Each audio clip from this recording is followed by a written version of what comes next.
اگر تم ایمان کا کام کرو گے تو خدا ایک مخلوق کو دنیا کے کام کرنے پہ پابند کر دیں گے اور ان کا خراج تمہارے قدموں میں آئے گا اور ان کی محنتوں کا حصول تمہارے قدموں کے اندر پہنچایا جائے گا. تو یہ ضابطہ ہمیشہ کے لیے بنایا گیا قیامت تک کے لیے کہ اگر دین کے کام کو اپنا کام بنا لو تو خدا ہمارے کاموں کو غیب سے پورا کر دیں گے. اب دین کے کام کو اپنا کام بنانے کا راستہ دعوت اللہ کا کام کہ اللہ کی بڑائی بولنا، اللہ کی بڑائی سننا، اللہ کی بڑائی سوچنا اور اللہ کی بڑائی کو مانگنا اور اللہ کی بڑائی کے مراقب بننا اور اللہ کے بندوں میں اللہ کی بڑائی کو منتقل کرنا. اگر یہ محنت اور یہ مزاج زندگی کے اندر آیا تو اللہ کے غیر سے پھر یہ زندگی اب پاک ہوگی اور ایک اللہ کی ذات عالی کی عظمت و بڑائی دل کی گہرائی کے اندر پہنچے گی. اس کا نتیجہ یہ تھا کہ اب صحابہ کرام کی زندگیاں جب دین کی محنت اور ایمان کی کوششوں میں چل رہی تھی تو ان کے نزدیک مرنا اور جینا برابر ہو گیا تھا، بلکہ موت کو تلاش کرنا اور شہادت کے مواقع کو ڈھونڈنا اور اس کے اندر اپنی زندگیوں کے نذرانوں کو لگانا اور ان کے اندر کسی تاثر سے ان کی زندگیاں اتنی پاک تھی کہ احد کے موقع کے اوپر جس موقع کے اوپر بڑے بڑے جلیل القدر صحابہ اللہ کے راستے میں شہادت کا مرتبہ پا گئے. معلم مدینہ حضرت مصعب بن عمیر رضی اللہ تعالیٰ عنہ شہید ہو گئے. نبی کریم صلی اللہ علیہ وسلم کے چچا جن کے احسانات اور جن کی قربانیاں اور جن کی ساری چیزیں صحابہ کرام نے اپنی آنکھوں سے دیکھی تھی کہ مکے کی اس بے یار و مددگار زندگی میں جبکہ کوئی رسول اللہ صلی اللہ علیہ وسلم کے قریب آنے کو آسانی سے تیار نہیں تھا اور اس زمانے میں آپ بیٹھے ہیں اور راستے سے آپ گزر رہے تھے کہ اتنے میں ابو جہل نے دیکھا تو زور سے ایک پتھر کھینچ کے مارا اور وہ آپ کے سر مبارک کو لگا، کن پٹی پھٹی، آپ کا خون مبارک بہا، آپ ایک درخت کے نیچے بیٹھ گئے اور آپ کے آنسو بہنے لگے اور آپ نے نہ ابو جہل کا گلہ کیا نہ آپ نے کفار مکہ کے اوپر کوئی منصوبہ بنایا، بلکہ اس وقت آپ نے فرمایا اے اللہ اگر آپ نے حمزہ پہنچے اور اپنے کاندھے سے اپنی کمان کو نکالا اور پھینک کے ابو جہل کے اوپر مارا، ابو جہل کا سر پھٹا، اس کا خون بہنے لگا، تو آپ نے فرمایا خبردار اگر آئندہ میرے بھتیجے پہ تو نے آنکھ اٹھائی تو میں تیری آنکھ نکال دوں گا. تو نے کیا سمجھا کہ وہ بالکل بے یار و مددگار ہے، ابھی ہم زندہ ہیں اور خبردار جو آگے تو کوئی قدم اٹھائے گا. ابو جہل گھبرا گیا، وہ صنادید مکہ حیران ہو گئے کہ اگر یہ واقعہ ایسے ہی چلا تو ہم میں آپس میں پھوٹ پڑے گی. لہذا سب نے خاموشی اختیار کی اور حمزہ کے اس حملے کا کوئی جواب نہیں دیا. حضرت حمزہ پلٹ کر آئے اور رسول اللہ صلی اللہ علیہ وسلم کی خدمت میں پہنچے اور کہا بھتیجے خوش ہو جا، میں نے تیرا بدلہ لے لیا اور ابو جہل کا سر پھٹا ہے اور جی چاہتا ہے تو جا کے اپنی آنکھوں کو ٹھنڈا کر لے اور دیکھ لے کہ اس کا خون کیسے بہ رہا ہے. رسول اللہ صلی اللہ علیہ وسلم نے نگاہ اٹھائی، آپ کے آنسو ٹپک رہے تھے اور آپ نے اپنے چچا حضرت حمزہ کو دیکھا اور فرمایا کہ اے میرے چچا میرا دل اس سے ٹھنڈا نہیں ہوتا کہ آپ بدلہ لے لیں. فرمایا بیٹا پھر تیرا دل ٹھنڈا کیسے ہوگا؟ فرمایا میرا دل تو اس وقت ٹھنڈا ہوگا جب آپ اللہ کی ذات کو تسلیم کر لیں اور مجھے ان کا رسول محمد الرسول اللہ مان لیں. تو اس قربانی نے ان کا دل پگھلایا تھا. فوراً ہاتھ بڑھا کے فرمایا میرے بھتیجے اگر تیرا دل اس سے ٹھنڈا ہوتا ہے تو میرے ہاتھ کو اپنے ہاتھ میں لے لے اور مجھے وہ ایمان کا کلمہ پڑھا دے، میں بھی تیری غلامی اور تیری نبوت کو تسلیم کرنے پہ تیار ہوں. رسول اللہ صلی اللہ علیہ وسلم نے آپ کو کلمہ پڑھایا. نتیجے میں حضرت حمزہ کی بیوی اسلام میں داخل ہوئی. نتیجے کے اندر آپ کے پورے چاہنے والے قریب ہوئے. اب اس طرح کے احسانات حضرت حمزہ کے رضی اللہ تعالیٰ عنہ کو مسلسل چل رہے تھے. وہ حضرت حمزہ جیسے عزیز چچا اور وہ بھی احد کے میدان کے اندر شہید ہوئے. کلیجہ آپ کا نکالا گیا، سینہ آپ کا چیرا گیا، دانتوں سے آپ کے کلیجے کو کچا چبایا گیا، آپ کے ناک و کان کاٹے گئے، آپ کے چہرے مبارک کا پہچاننا مشکل ہو رہا تھا. ان سارے مناظر کو نبی رحمت صلی اللہ علیہ وسلم نے دیکھا تو صحابہ پہ کیا گزری ہوگی ان سارے واقعات کی. اس موقع کے اوپر سرداران مکہ میں سے ایک نے اعلان کیا اور کہا ہے مدینے والوں سن لو، بدر میں ہمارے 70 مارے گئے اور احد میں تمہارے 70 مارے گئے اور بدلہ برابر ہو گیا. تو فوراً حضرت عمر نے بلند آواز سے کہا اس ذات کی قسم جس پہ ہمارا ایمان ہے بدلہ ہرگز برابر نہیں ہوا. اور جب دوبارہ اس نے کہا اے خطاب کے بیٹے عمر تجھے کیا ہو گیا اور تیری بوکھلاہٹ کہاں تک بڑھ گئی؟ کیا تو 70 کا معمولی حصہ نہیں جانتا؟ جسے عرب کا بچہ بچہ پہچانتا ہے، اور کہہ رہے کہ جو ہے بدلہ برابر نہیں ہوا. آپ نے پھر قسم کھا کے کہا کہ میں اعلان کرتا ہوں کہ بدلہ برابر نہیں ہوا. پھر فرمایا سن لو، جن کو ہم نے مارا وہ جہنم میں گئے، اور جن کو تم نے مارا وہ جنت میں گئے، اور جنت میں جانے والے اور جہنم میں جانے والے برابر نہیں ہو سکتے. تو گویا جب داعی کی دعوت اور اس کا ایمان کا کمال اور صفات زندگی بنی تھی تو شہادت کے ایسے عظیم مناظر بھی ان کے قلوب کو متاثر کرنے والے نہیں تھے، بلکہ ان حالات کے اندر بھی وہ جنت کی لذتوں کو لیتے تھے، وہ شہادت کے مرتبے اور عزتوں پہ رش کرتے تھے، اور ان کی جگہ اپنی جانوں کی قربانی کی تمنائیں رکھتے تھے. یہ اس وقت ہے جب کہ آدمی کی زندگی میں ایمان بنے اور یقین پختہ ہو اور اللہ کے ساتھ آدمی کا تعلق صحیح ہو. اور اگر یہ والی چیز زندگی کے اندر نہیں آتی اور دعوت آدمی کی کمزور پڑ جاتی اور رسم زندگی کے اندر رہتی تو ایک کھوٹ تو یہ ہوتا ہے کہ اس کے ایمان کے ساتھ گناہ ملتے ہیں، گناہوں کی نحوست سے مصائب اور حوادث آتے ہیں، اور حوادث کے نتیجے میں یہ آزمائشوں میں متزلزل ہو جاتا ہے، اور اس کے نتیجے میں پھر اس کے دین میں خلل پڑتا ہے، اور دین میں ایسے خلل پڑتا ہے کہ اب اس کو دین کیا ہے سمجھ میں نہیں آتا. یہ نماز پہ مطمئن، یہ روزے پہ مطمئن، یہ ذکر پہ مطمئن. اور وہاں نبی رحمت صلی اللہ علیہ وسلم کے صحابہ کا مزاج کیا بنا تھا؟ بڑی بڑی قربانیوں کے بعد اطمینان نہیں تھا، اور بڑی بڑی زندگیاں دین اور ایمان پہ لگانے کے بعد ایک جگہ بیٹھ کر اللہ اللہ کہنے کی اجازت نہیں تھی، بلکہ یہ تھا کہ ہر حال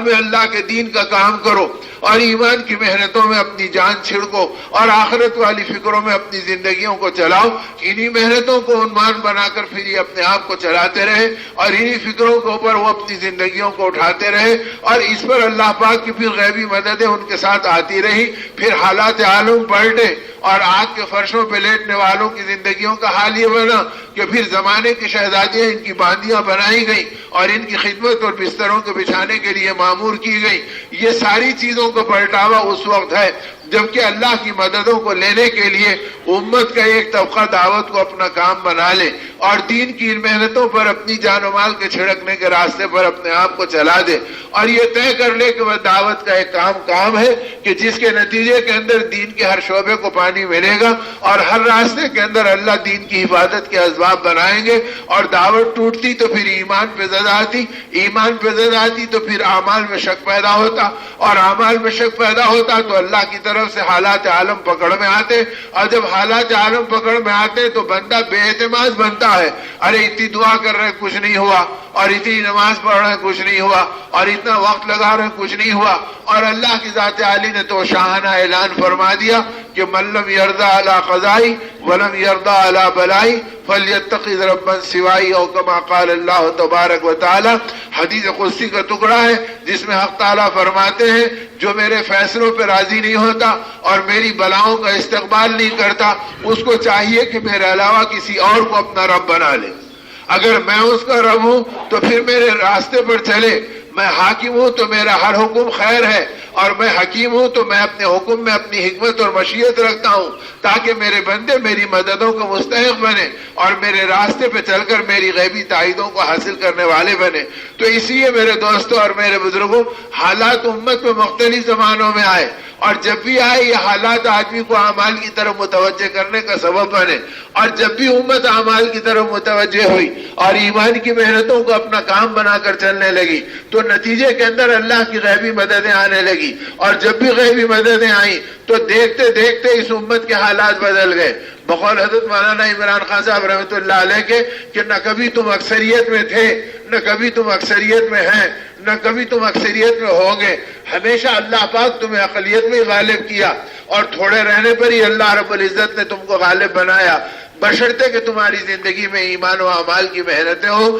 تو ہم کو یہ راستہ دیا گیا کہ ایمان و اعمال کو اپنی زندگی میں غالب کر کر چلاؤ، اور ایسے غالب کرو کہ اپنی دنیا، اپنی خواہشات، اپنی رغبتیں، اپنی لذتیں، ان کو ٹھکرانا ایک ایمان والے کے لیے آسان ہو جائے. اسی لیے نبی رحمت صلی اللہ علیہ وسلم نے جب یہ دعا مانگی اللہم لا تجعل مصیبتنا فی دیننا، تو اس کے بعد فرمایا ولا تجعل الدنیا اکبر ہمنا، اے اللہ تو دنیا کو ہماری زندگی کا مقصود مت بنا دے اور ہماری فکروں کا سارا نچوڑ اس دنیا کو مت بنا دے. تو پتا چلا جب دنیا مقصود بن جاتی ہے تو پھر دین بے وزن بن جاتا ہے، پھر یہ دین میں مصائب اور حوادث آ جاتے ہیں، پھر دین کو پہچاننے والا شعور آدمی سے نکل جاتا ہے، اور آخر میں فرمایا اللہم لا تسلط علینا من لا یرحمنا، اے اللہ تو ہمارے اوپر ایسے لوگوں کو مسلط مت فرما جو ہم پر رحم کرنے والے نہیں ہیں۔ تو پتا چلا کہ محبت دنیا کے نتیجے میں وہ لوگ زندگی پہ مسلط کر دیے جاتے ہیں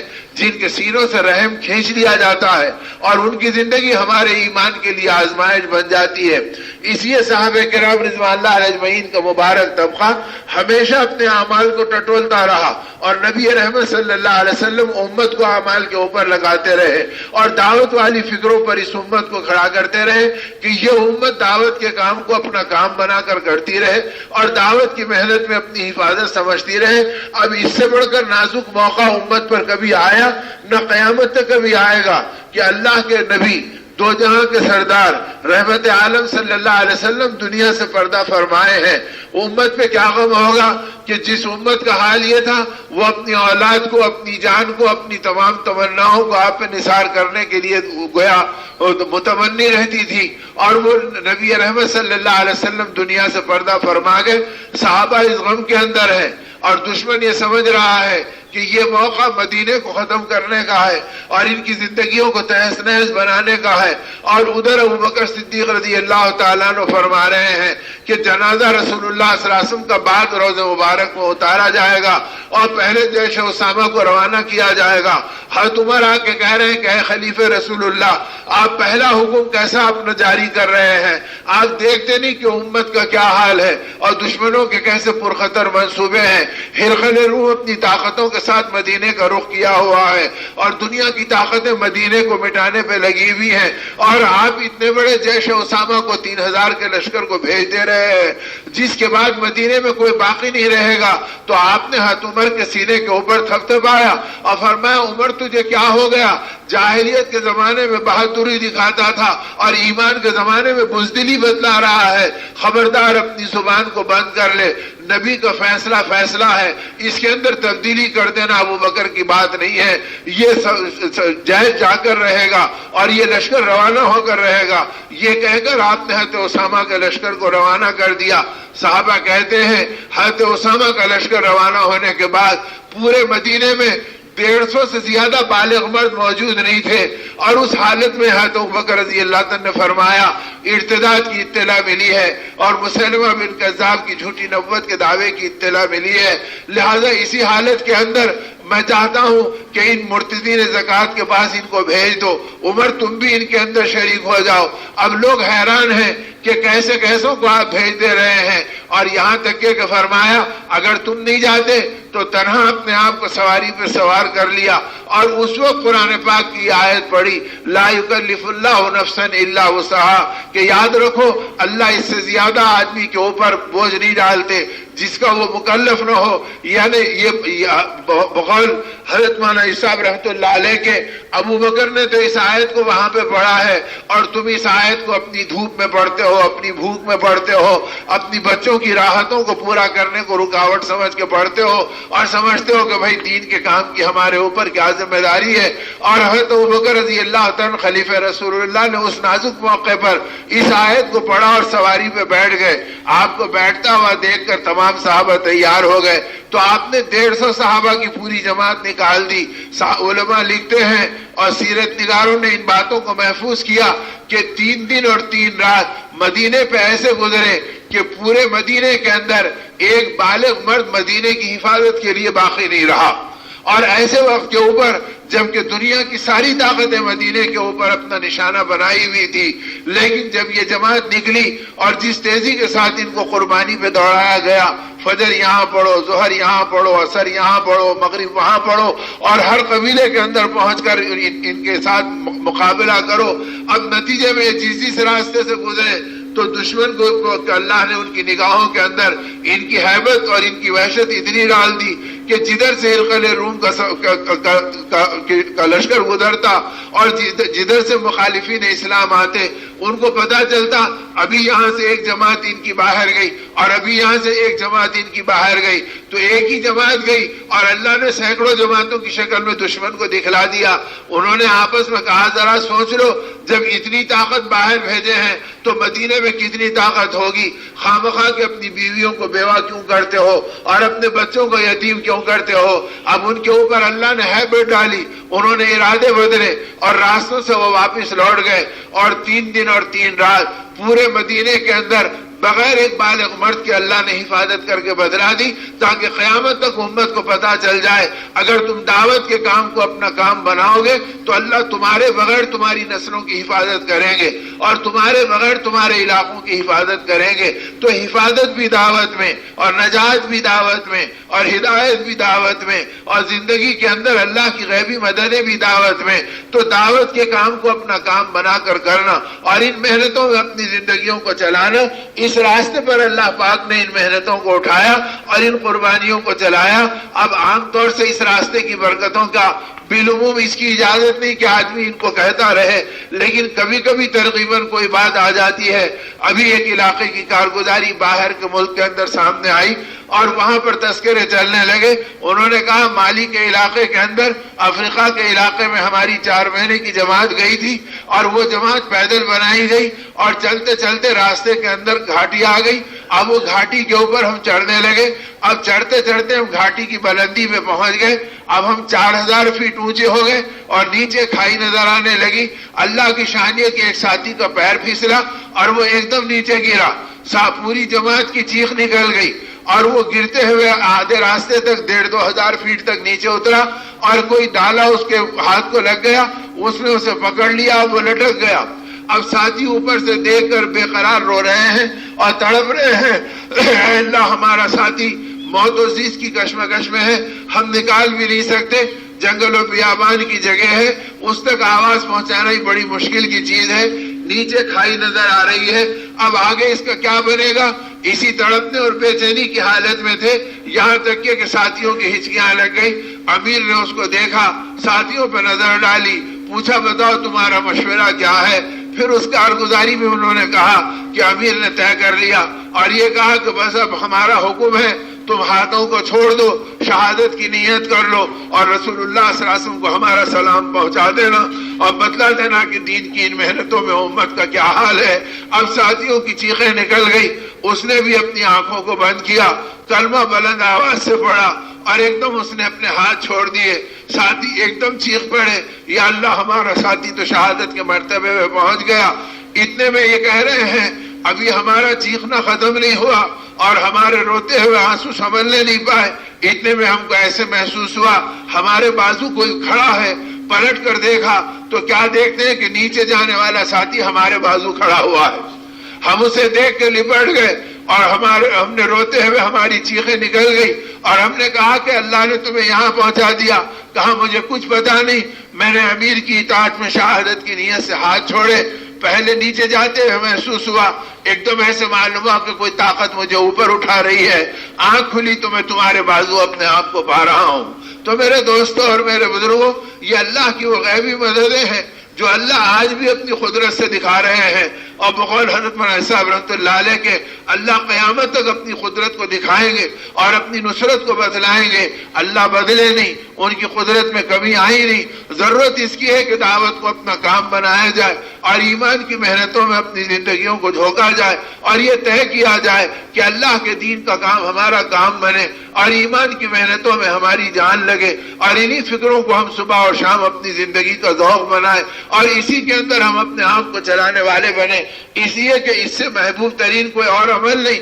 اور اس سے مقدم ترین کوئی اور عمل نہیں کہ جس کے اندر نبی رحمت صلی اللہ علیہ وسلم نے امت کو اٹھایا ہو. اور جب جب امت اٹھی ہے اللہ نے اپنی قدرت کی غیبی نشانیاں دکھلائی ہیں اور اپنے کرم کی چادر بچھائی ہے. اور جب دعوت کی محنت نکل گئی تو وہ امت جو سارے عالم کو ہدایت کی چادر میں لپیٹنے کے لیے آئی تھی, آج اس کے کلمے کے لالے پڑ گئے, اس کا ایمان خطرے میں پڑ گیا, اس کی اولاد حق کے راستے کے اوپر جمنے سے رہ گئی. اس لیے میرے دوستوں اور میرے بزرگوں، اللہ میں دین کی محنتوں میں لگائے اور ان صفات کے ساتھ لگائے. اور بقول حضرت مولانا سعید احمد صاحب رحمۃ اللہ علیہ کے فرمایا، اگر کام کرنے والے اپنی زندگی کو جانچنا چاہیں تو کسی اور کے محتسب مت بنو اور دوسروں کی زندگی مت ٹٹولو، اپنی زندگی کو آپ دیکھ لو. اور اگر یہ دیکھنا ہے کہ میرا دین صحیح ہے تو یہ دیکھو کہ میری دنیا اگر صحیح ہے تو میرا دین بھی صحیح ہے. اگر میرا وعدہ صحیح ہے، اگر میرا معاملہ صحیح ہے،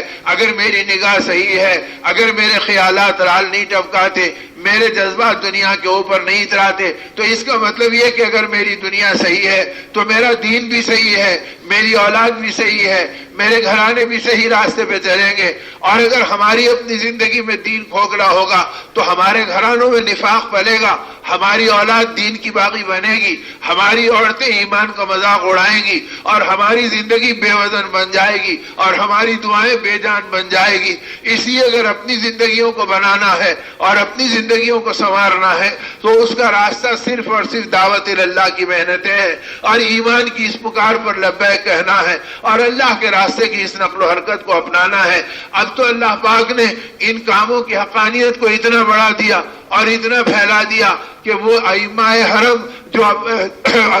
جن کے علاقوں میں کام کی عمومیت کا ماحول نہیں ہے، لیکن جب ان کے ہاں علماء حق پہنچے، ہمارے اکابر پہنچے، مولانا محمد عمر صاحب رحمۃ اللہ علیہ اپنے آخری زمانے میں پہنچے اور پہنچ کر دعا کی درخواست کی اور کارگزاری بیان کی تو وہ بے چین ہو کے کہنے لگے، شیخ اللہ نے تمہیں ایک حق کا کام دیا ہے، اب اس پر جمے رہو اور چلتے رہو. مولانا فرمایا مجھ پہ گریہ طاری ہو گیا اور میں نے رو کر کہا کہ پتہ نہیں کہ ہم حق پر ہے یا نہیں ہے، دعا کر دو کہ اللہ ہمیں حق کا راستہ دے دے. تو فرمایا وہ ائمہ حرم بےتاب ہو گئے اور ان کے چہرے متغیر ہو گئے اور ان کی آنکھوں سے آنسو ٹپک گئے اور کھڑے رہ کر انہوں نے کہا تم کیسی عجیب بات کر رہے ہیں، اگر تم کو اطمینان نہیں ہے تو ہم رکن یمانی اور حجر اسود کے درمیان کھڑے رہ کر قسم کھا کے کہنے کو تیار ہے، اس سے بڑا کوئی حق نہیں جو اللہ نے تمہارے ہاتھوں میں دیا ہے اور جو تم سے اللہ پاک کام لے رہے ہیں. تم ہم سے پوچھو، رات کے اندھیروں میں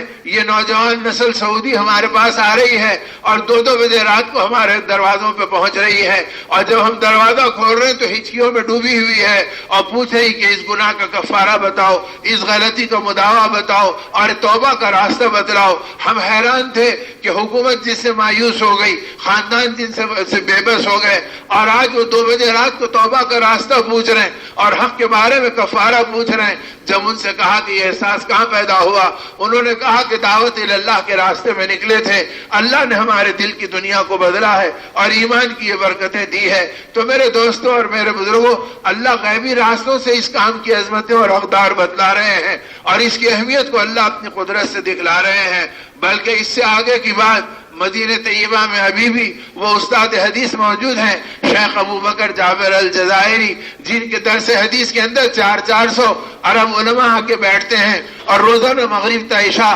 وہاں پر مستقل ان کا حلقہ لگا کرتا ہے. ہم بھی برکتاً ان کے حلقے میں سعادت حاصل کرنے کے لیے اپنے دوستوں سے پتہ پوچھ کے جا کے بیٹھے تھے. ان کے بارے میں زمانے کے بہت بڑے بزرگ اور اللہ کے ولی مولانا عبد الحلیم صاحب جون پوری رحمۃ اللہ علیہ جو ابھی رخصت ہوئے، انہوں نے اس بات کو وہاں پر سنایا تھا اور یہ فرمایا تھا، ارے ان کے پاس کا خط میرے پاس محفوظ ہے. یہ درس دینے کے لیے آئے اور مسجد نبوی کے صحن کے اندر بیٹھے اور کتاب کھولی اور ایک دم ہچکیوں میں لگ گئے. بیٹھنے والا مجمع ان کو حیرت سے دیکھنے لگا اور کہا، شیخ کیا بات ہے، آج بہت زیادہ متاثر نظر آ رہے ہیں اور بجائے اس کے کہ حدیث کا درس دیتے، ان کی آنکھیں پہلے سے ہی سوجی ہوئی ہیں اور یہاں کے بیٹھے تو پھر ہچکیوں میں لگ گئے. تو شیخ نے کتاب بند کر دی اور بند کر کر مسجد نبوی کے صحن میں آج کے زمانے میں اس بات کا اعلان کیا اور کہا، دیکھو میں نے آج رات خواب دیکھا ہے اور خواب کے اندر میں نے دیکھا ہے کہ مسجد نبوی کے صحن میں قبر ہے اور وہ قبر کھلی ہے اور اندر قبر کے اندر کروٹیں بدلنے کی بے چینی ہے. میں سوچ میں پڑ گیا کہ یا اللہ مرنے کے بعد یہ زندگی کیسے، اور یہ تو کروٹیں بدل رہا ہے۔ ایک دم میرے کان میں آواز آئی، صالحین کو اللہ زندگی دیتے ہیں اور نیکوں کے ساتھ اللہ پاک کا معاملہ بلند ترین ہوتا ہے۔ تو پھر فوراً مجھے یہ خیال آیا، جب عام صالحین کا یہ حال ہے تو صالحین کے سردار محمد الرسول اللہ صلی اللہ علیہ وسلم کا کیا حال ہوگا۔ تو ایک دم میری نگاہ اٹھی تو مجھ کو آقا کا دیدار نصیب ہوا، اور آپ اپنے حجرے مبارک سے باب السلام کے دروازے کی طرف چہل قدمی فرما رہے تھے۔ میں نے سوچا چلو آقا کی خدمت میں سلام عرض کروں گا، دبے پیر میں پیچھے پیچھے چلا گیا۔ اب وہ سارا مجمع مسجد نبی میں سن رہا ہے، اور وقت کا استاد حدیث ان کو اپنا یہ خواب سنا رہا ہے، اور کہنے لگے کہ جب میں قریب پہنچا تو آپ ایک پتھر کی کرسی پہ بیٹھ گئے تھے جو باب السلام کے دروازے کے قریب مجھ کو نظر آئی۔ میں نے ادب سے سلام کیا، رسول اللہ صلی اللہ علیہ وسلم نے میرے سلام کا جواب دیا۔ میں نے کہا اللہ کے رسول امت کے لیے دعا فرما دیجئے۔ جب یہ کہا تو آقا کے چہرے کا رنگ بدل گیا اور اپنی پیشانی کو ہاتھ لگا کے بیٹھ گئے۔ تھوڑی دیر میں سر مبارک کو اٹھایا تو سامنے سے ایک مصری نوجوان، یہ یورپی تہذیب کے اندر ڈوبا ہوا، سامنے سے گزر رہا تھا۔ آپ نے اس کی طرف بیزارگی کی آنکھوں سے دیکھا اور بے قرار ہو کے فرمایا کیا ایسی امت کے لیے میں دعا کروں؟ پھر فرمایا تم لوگوں نے میرا دل بہت دکھا رکھا ہے اور مجھے بے چین کر دیا ہے، میرا دل چاہتا ہے کہ میں ہندوستان ہجرت کر کے چلے جاؤں۔ فرمایا میری چیخ نکل گئی، آقا اگر آپ چلے گئے تو مدینے میں کیا باقی رہے گا؟ اور اسی چیخ میں اٹھ گیا، اور جب سے میں رو رہا ہوں اور سوچ رہا ہوں اور تم سے بھی یہ کہہ رہا ہوں، بتاؤ ہندوستان میں کیا چیز ہے جس کے لیے آقا جانا چاہتے ہیں؟ اگر کوئی چیز ہے تو دعوت اللہ کا کام ہے کہ لوگ اپنے بستر اپنے کاندھوں پہ اٹھاتے ہیں۔ اپنے امریکہ کے سفر کیے، تم نے تفریحوں کے لیے پیرس کے سفر کیے، لیکن تم نے محمد رسول اللہ صلی اللہ علیہ وسلم کے غم کو اپنا غم نہیں بنایا۔ اب اس کے بعد کیا کرنا چاہتے ہو؟ تو کہا کہ شیخ نے خود بھی رویا اور پوری مجلس کو ہچکیوں اور سسکیوں پہ ڈالا اور فرمایا آج عہد کرو کہ ہم دعوت کے کام کو اپنا کام بنائیں گے اور ان محنتوں میں چلیں گے۔ میرے دوستو، خدا غیبی راستوں سے اس کام کا تعارف کرا رہے ہیں اور خدا اپنے بندوں کو اس کے اوپر کھڑا کر رہے ہیں۔ ضرورت اس کی ہے کہ جن کو خدا نے قبول کیا اور ہم جیسے نکموں کو اور دنیا کی محبت میں ڈوبے ہوئے انسانوں کو اللہ نے کرم فرمایا، اور پتہ نہیں کس کی آنکھوں پر خدا نے ہم کو قبول کیا اور کن کی تڑپنے میں خدا نے ہم کو ان کے حساب میں ہم کو ہمارے دلوں کو پلٹا اور کام کی طرف مائل کیا۔ اللہ کام کی قدردانی کی توفیق دے، اپنے اعمال کو بنانے کی سعادت دے، اپنے معاملات و معاشرت پر نگاہ رکھنے کی توفیق دے، اپنے آپ کو دنیا کی اس حقیر محبتوں سے اور ردی سامانوں کو مقصود بنانے کے دھوکے سے نکال دے اور ایمان کے کمالات پر اللہ ہماری زندگیوں کو چلا دے۔ اس کے لیے یہ بات کہی جا رہی ہے کہ اللہ مجھ کو اور آپ کو موت تک ایمان پہ مر مٹنے والا بنا دے، اور اس کا مزاج اور ذوق زندگی بنانے کے لیے جو تقاضے ہیں 4 مہینے کے اور اس سے کم و زیادہ کے، اللہ پاک موت تک اس پر لگا دے اور تقاضوں پہ نو لبیک کہہ کر اپنے اوقات کو لگانے کی سعادت دے دے۔ اس کے لیے میرے دوستوں اور میرے بزرگوں، اللہ مجھے اور آپ کو قبول کرے۔ ہمت کر کے نیت کر کے طے کرو کہ ہمارے مشورے، ہماری فکریں، ہمارے مذاکرے یہ اس لیے ہے کہ اللہ کا دین دنیا میں سربلند ہو اور خدا کا غضب اور قہر ٹھنڈا ہو اور ان کا قہر ان کے اور دین کے دشمنوں کی طرف پلٹ جائے اور خدا زمانے کے قارون کو دھسا دے اور فرعونوں کو ڈبو دے اور خدا حق کو دنیا میں چمکا دے اور ہم جیسے کمزوروں کو اللہ اپنے کرم سے اس اعمال میں قبول کر لے اور دعوت اللہ کے اعمال میں چلا دے۔ اس کے لیے میرے دوستوں اور میرے بزرگوں، اللہ ہمت و سعادت کی توفیق دے دے۔ ہمت کرو، نیت کرو کہ اللہ اس کام میں قبول کر لے اور اللہ موت تک ہم سب کو چلا دے۔ بس